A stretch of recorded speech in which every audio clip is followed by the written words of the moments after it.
আপনার কাছে হাজার হাজার ফ্রি রিসোর্স থাকার পরও আপনি শিখতে পারছেন না। ইউটিউবে ভিডিও দেখে সময় নষ্ট করছেন ঠিকই, কিন্তু স্কিল অর্জন করতে পারছেন না। আমি একজন ভিজুয়ালাইজার এবং আমি আমার সম্পূর্ণ শেখার জার্নিটা শেষ করেছি এই ইউটিউব থেকেই। আমি আপনাদেরকে এই ভিডিওতে এমন 6টা নিয়ম বলবো যেগুলো ফলো করলে আপনার শেখার জার্নিটা আরও দ্রুত হবে এবং আপনিও শিখতে পারবেন ইউটিউব থেকে। ভিডিওটি মিস করবেন না, কারণ এই ভিডিওটি বদলে দিতে পারে আপনার শেখার জার্নি। 6টা বিষয়ের মধ্যে সর্বপ্রথম যে বিষয়টা আছে সেটা হচ্ছে বিষয় সিলেকশন। আপনি আসলে কী শিখতে চান সেটা সিলেক্ট করতে হবে।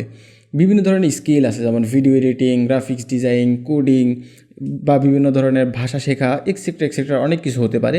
এই সব কিছু বিষয়গুলোর থেকে আপনাকে যে কোনো একটা সিলেক্ট করতে হবে এবং এই সিলেক্ট করা বিষয়বস্তুর সাথে অন্যগুলো একসাথে মাল্টিপল টাইমিং না করে যে কোনো একটা শিখুন এবং ওই একটা শেষ হওয়ার পর আপনি চাইলে আর একটা শিখতে পারবেন। দ্বিতীয় নম্বর পয়েন্ট যেটা আছে সেটা মোস্ট ইম্পর্টেন্ট, একটা ভালো চ্যানেল খুঁজে বের করা। এবং ভালো চ্যানেল খুঁজে বের করার ক্ষেত্রে আপনাকে অবশ্যই ফলো রাখতে হবে ওই চ্যানেলের রিভিউ, ওই চ্যানেলের কোয়ালিটি, ওই চ্যানেলের কন্টেন্টের গুণগত মান কেমন এবং অন্যরা ওই ভিডিও দেখে উপকৃত হচ্ছে কিনা, এগুলো বিবেচনায় মাথায় রেখে একটা ভালো চ্যানেল আপনাকে খুঁজে বের করতে হবে। অনেক চ্যানেল আছে যারা নির্দিষ্ট বিষয়বস্তুর উপর প্লেলিস্ট বানিয়ে থাকে। আপনার কাজ হবে একটা প্লেলিস্ট ফলো করা, কারণ এতে করে আপনার স্টেপ বাই স্টেপ লার্নিং প্রসেসটা সহজ হবে এবং রেগুলারিটি মেনটেন থাকবে। একদম বেসিক থেকে শুরু করে অ্যাডভান্স পর্যন্ত জিনিসগুলো আপনি সব কিছু শিখতে পারবেন একটা প্লেলিস্ট ফলো করলে। আপনি কোয়ালিটিফুল ভিডিও দেখেও ভুলে যাবেন যদি না আপনি নোট নেন। আমি যখন ইউটিউব থেকে শিখতে বসতাম তখন খাতা এবং কলম নিয়ে বসতাম, গুরুত্বপূর্ণ পয়েন্টগুলো নোট করতাম।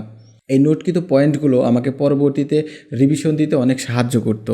একটা নির্দিষ্ট সময় ঠিক করুন যেই সময় আপনি ইউটিউব থেকে শিখবেন। আপনি যদি কোনো কোর্সে ভর্তি হন অথবা কোনো ইউনিভার্সিটি ক্লাস করেন, দেখবেন তারা একটা নির্দিষ্ট সময় কিন্তু আপনাকে ক্লাসটা নেয়। এতে করে কী হবে, রেগুলারিটি বাড়বে এবং আপনার মস্তিষ্ক আপনাকে এই জিনিসটা রিমাইন্ড করতে সাহায্য করবে যে আপনি একটা নির্দিষ্ট সময়ে এই জিনিসগুলো শিখতেছেন। এতে আপনার লার্নিং প্রসেসটা আরও দ্রুত হবে এবং রেগুলারিটি হবে। এখন এই লিস্টের 6 নাম্বার, এটা last but not the list, সেটা হচ্ছে প্র্যাকটিস করতে হবে।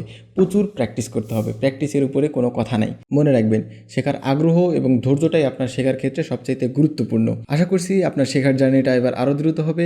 আমাদের চ্যানেলটা সাবস্ক্রাইব করতে ভুলে যাবেন না। দেখা হবে নতুন অন্য কোনো ভিডিওতে। Take care, tata.